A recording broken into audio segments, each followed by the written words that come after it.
പോലീസിനെ ആക്രമിച്ച് രക്ഷപ്പെട്ട പ്രതികളെ ബംഗളൂരുവിൽ നിന്നും പിടിച്ച് കേരള പോലീസ്. മരട് പോലീസാണ് കൊലപാതക കേസിലെ പ്രതി ജോൺസനെയും ലഹരിക്കടത്ത് കേസ് പ്രതി ഹിജാസിനെയും പിടികൂടിയത്. റിയ ബേബിയുണ്ട്. റിയ, കുറ്റവാളികളെ എങ്ങനെയാണ് പോലീസിന് പിടികൂടാൻ കഴിഞ്ഞത്? എന്തൊക്കെ സൂചനകളുടെ അടിസ്ഥാനത്തിലാണ് അയൽ സംസ്ഥാനത്ത് നിന്നും പിടികൂടിയത് പ്രതികളെ? ബാംഗ്ലൂരിൽ നിന്നാണ് ഈ രണ്ടുപേരെയും മരട് പോലീസ് പിടികൂടിയത്. ഈ രണ്ടുപേരും ഏറെ നാളുകളായി ഒളിവിൽ കഴിയുകയായിരുന്നു.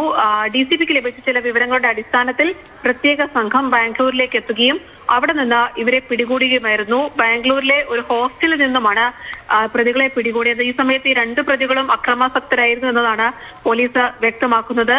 ഇതിൽ ജോൺസൺ കൊലപാതക കേസിലെ പ്രതിയാണ്. ഇയാൾ ജാമ്യത്തിൽ ഇറങ്ങിയ ശേഷം പോലീസിനെ കബളിപ്പിച്ച് നാട് വിടുകയായിരുന്നു.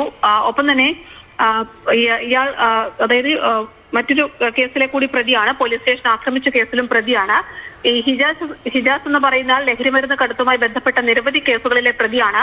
മാത്രമല്ല ഇയാൾ പോലീസ് സ്റ്റേഷൻ ആക്രമിച്ച് കടന്നു കളയുകയും ചെയ്തിട്ടുണ്ട്. ഇത്തരത്തിൽ രണ്ടുപേരെയും പിടികിട്ടാപ്പുള്ളിയായി കണക്കാക്കി പോലീസ് അന്വേഷണം ആരംഭിച്ചു വരികയായിരുന്നു. ഇതിനിടയിലാണ് ഈ രണ്ടുപേരെയും ബാംഗ്ലൂരിൽ നിന്ന് പിടികൂടിയത്. ഇവർക്കെതിരെ മറ്റു നിരവധി കേസുകൾ കൂടിയുണ്ട്.